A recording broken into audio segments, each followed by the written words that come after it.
This is Greg Jarbo. We're here at Search Engine Strategies London 2009. I'm with David Snyder. And David, we were talking about reputation management today, and you talked about both the dark side and the light side.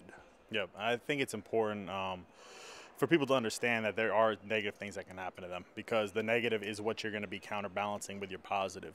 So, it's not one of those things I put it out there to go do it. It's one of those things I put out there, realize this could happen to you. Are you going to have a strategy set up? Because like we said in there, it's all about having a strategy. Good customer service, having your name taken in your main SERPs, and then also having a social media strategy at play to where you can actually leverage social media content to make a play during timely issues. And you had a hypothetical case study for Michael Phelps, and you had some tips of what he could have done if he'd only known. Yeah, I mean, it was one of those things. Michael Phelps does lots of good, and then the issue that actually came up for him is a nominal issue in the minds of most. So it's a matter of showing the positive with the negative. People already know about the negative, make light of the negative in a way that it actually downplays it, and then push out the positive as well.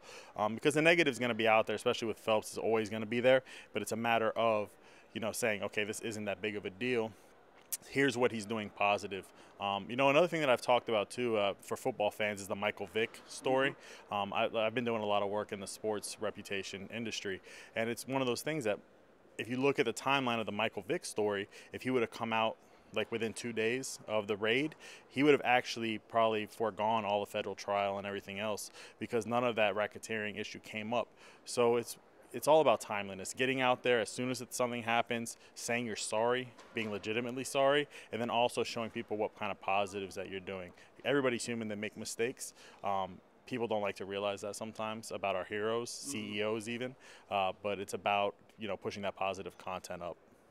And David, one of the more interesting tips that I think everyone took away from the session was, even if you don't have a reputation management problem yet, now is the time to sort of secure your top positions? Yeah, like I said, I usually sell my clients on ORM right off the bat. Don't wait until there's an issue. It's going to be more costly. Get out there right now, secure your name, secure all of your social media sites, make sure that you have them under your belt, and then you won't have the issues later on. You won't have to pay thousands upon thousands of dollars to secure that. Well, there you have it. Some good advice from David Snyder here at Search Engine Strategies London. It's day 3, and we're starting to wrap up.